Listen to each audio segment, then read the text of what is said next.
बिस्मिल्लाहिर्रहमानिर्रहीम। नाज़रीन, मैं हूं अज़मत खान और आप देख रहे हैं प्रोग्राम अज़मतनामा। आज हम फार्मली गुफ्तगू करेंगे। हमारे साथ एक नौजवान हैं, इनको अभी सफ़र की थकावट भी है, लेकिन मैंने ये मुनासिब समझा कि इनसे पहले एक गुफ्तगू कर लें और फिर उसके बाद इनकी मेहमान नवाजी करेंगे और फिर इनको यहाँ से हम ईरान की तरफ रुखसत करेंगे। अब्दुर्रहमान भाई, क्या हाल है आपके? अल्लाह का शुक्र सब। मुझे थोड़ा सा ये बताएं कि आप कौन सी गेम खेलते हैं? मैं शतरंज खेलता हूँ। अच्छा। चेस, और ये मैं अराउंड कोविड से खेलना मैंने शुरू की थी। अच्छा। और मेरे तो चाचा शतरंज तो कहते हैं बड़ी मुश्किल होती है और पता नहीं बादशाहों का खेल है और बड़ा। जी, इसे ज़्यादा एग्जैजरेट करके बताते हैं कि अच्छा। ये बादशाह ही खेल सकते हैं। हाँ। इसे खेल के आप बादशाह ज़रूर बन जाते हैं। अच्छा। लेकिन आपका बादशाह होना इस खेल को खेलने के लिए लाजमी नहीं है। अच्छा अच्छा, तो हर कोई खेल सकता है? जी, हर कोई आप खेल सकते हैं। थोड़ी सी शुरू में चैलेंजिंग होती है, लेकिन आप 7 डेज़ प्रैक्टिस करेंगे तो आपको बेसिक मूव्स आ जाएंगी। उसके बाद आपको फिर खेलने में मज़ा अच्छा, गुड। अब ये बताएं कि आप चूंकि जा रहे हैं ईरान। जी। ठीक है, आपने पहले पाकिस्तान की सतह पे भी कोई मुकाबले जीते हैं इसके? पाकिस्तान बादशाह बने आप पाकिस्तान या की वजीर सतह बने? पे मैंने लोकल टूर्नामेंट्स में हिस्सा ज़रूर लिया है। हाँ। और तकरीबन मैंने 1 to 2 के अंदर लिया होगा, क्योंकि असल में पाकिस्तान के अंदर ज़्यादातर चेस के टूर्नामेंट्स मुनक्किद नहीं होते। वजह हमारे यहाँ पे स्कोप इतना ज़्यादा नहीं है। ज़्यादातर लोग लूडोज़ को ज़्यादा तरजीह दे देते हैं। ताश खेलते हैं, आपने घर पे देखा होगा लोग। हाँ। लूडो खेल लेते हैं। शतरंज की तरफ ज़्यादातर लोगों का रुझान वजह क्या है इसकी कि शतरंज की तरफ क्यों नहीं है? मुश्किल है गेम? मुश्किल है? टाइम स्पेंड ज़्यादा होता है इस पे? टाइम भी स्पेंड ज़्यादा होता है, लेकिन हमारे यहाँ पे उस तरह स्कोप इसलिए नहीं दिया जा रहा क्योंकि कवरेज नहीं दी जा रही। आप देखेंगे कि 95% जो हमारी स्पोर्ट्स की कवरेज है, पीटीवी स्पोर्ट्स हो गया, 10 स्पोर्ट्स हो गया, वो आप क्रिकेट देखेंगे उस पर। क्रिकेट है जी। फिर अब बहुत हो गया तो कहीं पे कोई ओलंपिक का तो आपका हॉकी हमारा कौमी खेल है, हॉकी उसकी तरफ नहीं करते तो अभी इंडिया के पास 69 ग्रैंड मास्टर्स हैं अराउंड, मेरी लास्ट अपडेटेड इन्फॉर्मेशन के मुताबिक। अच्छा। और पाकिस्तान के पास एक भी नहीं है इस टाइम। तो अच्छा। और इंडिया का भी 18 ईयर ओल्ड एक वर्ल्ड चेस चैम्पियन बना है। अच्छा। तो डी गुकेश, तो वो उधर वो सपोर्ट कर रहे हैं, उन्हें कवरेज प्रोवाइड कर रहे हैं, उन्हें स्पॉन्सर्स आ रहे हैं। अडानी स्पॉन्सर कर रहा है। अच्छा। उनका एक प्लेयर है प्राग। और फिर डी गुकेश को वेस्टर्न ने स्पॉन्सर किया हुआ है, वाका ने स्पॉन्सर किया हुआ है। तो हमारी तरफ एक तो प्लेयर्स भी इस लेवल पे नहीं है कि उन्हें बहुत ज़्यादा स्पॉन्सर किया जा सके। तो इसको कैसे पाकिस्तान में बढ़ाया? जैसे मैंने अभी आप मुझे मिले, मैंने कहा यार चलें गेम करते हैं। आप मेहनत करते हैं, अगरचे मुझे उसकी बेसिक हो नो भी नहीं है इसकी, लेकिन मैंने ये समझा कि आप इतना सफ़र करके आए हैं और यहाँ से फिर आप ईरान जाएंगे, तो ये इतनी आप स्ट्रगल कर रहे हैं, तो इस वजह से मैंने कहा कि ठीक है आपका ये होना चाहिए। तो मुझे बताएं कि दीगर लोग क्यों नहीं, आप मीडिया को अप्रोच नहीं करते? मीडिया को समझ नहीं आती कि आपको वो बुलाएं, आपसे देखें या आपके गेम्स जो हो रहे होते हैं उनको कवर करें? क्या इशू क्या है? इशू कोई ये आपकी एसोसिएशन है? जी इसकी चेस फेडरेशन ऑफ पाकिस्तान है, और अल्हम्दुलिल्लाह काफ़ी अरसे से वो ट्राई कर रहे हैं और काफ़ी कामयाब भी हुए हैं। वो इंटरनेशनल इवेंट्स में जाते हैं। हमने 44th चेस ओलंपियाड में पार्टिसिपेट किया। अभी 45th चेस ओलंपियाड हुआ बुडापेस्ट हंगरी में, हमने पार्टिसिपेट किया। और 2 टाइटल्स भी हमने विन किए, हमारे कैंडिडेट्स ने उनमें से।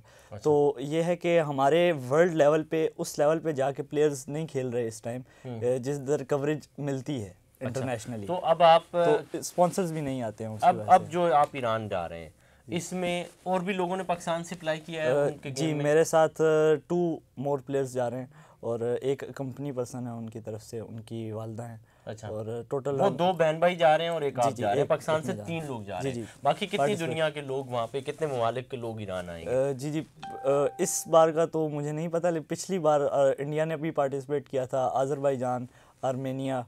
और फिर अभी इस बार का ये है कि सैंक्शंस थोड़े ज़्यादा हो गए हैं, फिर थोड़ी सी स्टेबिलिटी कम है रीजनल। तो इस बार के करंट सिनेरियो से मैं वाकिफ़ नहीं हूँ, लेकिन पिछली बार इंडिया, अज़रबैजान, आर्मेनिया, फिर सर्बिया, इनके प्लेयर्स भी आए थे। फिर इराक और इन साइड पहले भी गए? नहीं, मैं पहले नहीं गया। मैंने पिछले देखे हैं, मतलब आपने उसकी स्टडी की हुई है, आपको अपडेट्स हैं। तो अब आप ईरान जा रहे हैं, कितने दिनों के लिए जा रहे हैं? मेरा 14 डेज़ का प्लान है। टूर्नामेंट 7 डेज़ है। अच्छा। और मैं अराउंड 8 फरवरी को मैं लैंड करूँगा तेहरान में। 10 को टूर्नामेंट स्टार्ट होगा, फिर 18 को टूर्नामेंट एंड होगा, और मेरी 21 को वापस फ़्लाइट होगी, 20 को ही होगी अराउंड कराची के लिए। जी जी। अच्छा गुड, चलें आपके लिए बेस्ट विशेस कि आप पाकिस्तानी जो तीनों जा रहे हैं, अल्लाह करे कि आप कामयाब होकर के आएँ। थोड़ा सा हमारे नाज़रीन को बताएं शतरंज के हवाले से कि मतलब जो आप किस में आपका ज़्यादा, 3 किस्में आपने बताई हैं इसकी। तो चेस के अंदर 3 मेन फॉर्मेट्स हैं, क्लासिकल, रैपिड एंड ब्लिट्स। तो इनके अंदर टाइम कंट्रोल्स का फ़र्क होता है। क्लासिकल 90 मिनट्स की गेम होती है ज़्यादातर, फिर जिस तरह अभी वर्ल्ड चैम्पियनशिप हुई उसके अंदर 2 आवर्स की भी थी, तो आप टाइम लिमिट एक्सटेंड कर सकते हैं। वैसे around more time frame games classical कहलाती हैं। फिर रैपिड गेम्स जो होती हैं वो 10 to 15 मिनट्स के बिटवीन होती हैं। और फिर उसके बाद ब्लिट्स आ जाती है, वो अराउंड 3 to 5 मिनट्स इस अराउंड होगी। अच्छा। और फिर एक और है, वो बड़ी पॉपुलर हो चुकी है लेकिन वो उससे खेलना थोड़ा ज़्यादा मुश्किल है, उसे बुलेट कहते हैं। वो 1 मिनट की गेम होती है। अच्छा। तो लेकिन उसके अंदर एक्यूरेसी और बहुत चीज़ें ज़्यादा चाहिए होती हैं, क्योंकि आप 1 मिनट के अंदर कैसे गेम खेलेंगे? वो फिर आप थोड़ी सी भी अगर रॉन्ग मूव कर देते हैं कैलकुलेट, तो ओपोनेंट उसका अच्छे तरीके से एडवांटेज ले लेता है। अच्छा। और आप गेम लूज कर जाते हैं, तो आपको बहुत ही ज़्यादा एक्यूरेट होके खेलना पड़ता है। अच्छा, तो ये लूडो के करीब करीब की गेम है ये? नहीं, लूडो के अंदर प्योर लक होती है आपकी कि आपका छिक्का आ जाए या 4 आ जाए, गोटी मार जाए, तो इस तरह आप जीत जाएंगे। जो चेस है उसके अंदर इसमें लक का कितना वो है, ये इसमें दिमाग का काम है सारा? इसमें 90 to 95% आपकी अपनी स्ट्रेटजीज के ऊपर डिपेंड करेगा। मतलब दिमाग का गेम जी जी। 5% लक भी इस तरह इन्वॉल्व है कि शायद आप कोई बेटर मूव थी, ओपोनेंट ने स्पॉट नहीं की और आपको एडवांटेज मिल गया। 5% इसमें लक कर लें, 95% आपका दिमाग इसमें स्ट्रेटजीज आप। तो बच्चाओं का गेम इसलिए इसको कहा जाता है। ठीक है, उसमें टोटल चूंकि लक का जी, उसमें टोटल फैक्टर लक का छक्के आपके एक साथ आ जाएं तो मतलब वो आप बहुत तेजी के साथ आगे चले जाते हैं। तो अब आप लास्ट मोमेंट में मुझे बताएं कि ये जो दूसरे पाकिस्तानी बच्चे जा रहे हैं, दोनों बहन भाई जा रहे हैं, वो किस, इस तीनों में से या इन चारों चीज़ों में से किस में उनका ज़्यादा है और आपका किस में ज़्यादा? मैं उनसे पर्सनली मिला तो नहीं हूँ, मैंने देखा है उन्हें टूर्नामेंट में खेलते हुए एक ऑनलाइन वीडियो में। तो ये है कि उनको मैं उस तरह पर्सनली तो नहीं जानता हूँ, पहली बार ही मीट करूँगा ईरान के अंदर। तो वैसे जो मेरा है वो मेरा यही है कि मैं क्लासिकल खेलूँ ज़्यादातर, क्योंकि गेम्स आपकी क्लासिकल के अंदर। तो वहाँ ईरान में आपको उन्होंने पहले से बताया हुआ है कि आपने किस में खेलना है, या उन्होंने आज़ाद छोड़ा है कि आप जो भी जिसमें पार्टिसिपेट करें? कैटेगरीज डिवाइड हुई हुई हैं अराउंड 6 to 7। तो जीएम कैटेगरीज हैं, वो ग्रैंड मास्टर्स के लिए, उनके अंदर हम पार्टिसिपेट नहीं कर सकते क्योंकि हमारे पास ग्रैंड मास्टर टाइटल नहीं है। अच्छा। और फिर ग्रैंड मास्टर नॉर्म्स हैं, उनके अंदर भी हम पार्टिसिपेट नहीं कर सकते। अच्छा। क्योंकि हम 2500 ईलो के अराउंड नहीं है। जो 2500 ईलो के अबव होते हैं वो ग्रैंड मास्टर्स कहलाते हैं। 2500 ईलो प्लस एंड 3 नॉर्म्स। नॉर्म्स का मतलब यही होता है कि आप 3 बड़े टूर्नामेंट्स के अंदर अच्छे तरीके से परफॉर्म करें। परफॉर्म करते भले जीते हैं या नहीं जीते हैं, लेकिन आप जी आपने जीतना ही है, अच्छे तरीके से डोमिनेट करके आपने जीतना। अच्छा। है। तीन अच्छे टूर्नामेंट्स आप जी डोमिनेट करेंगे तो आपको जीएम का टाइटल मिलेगा।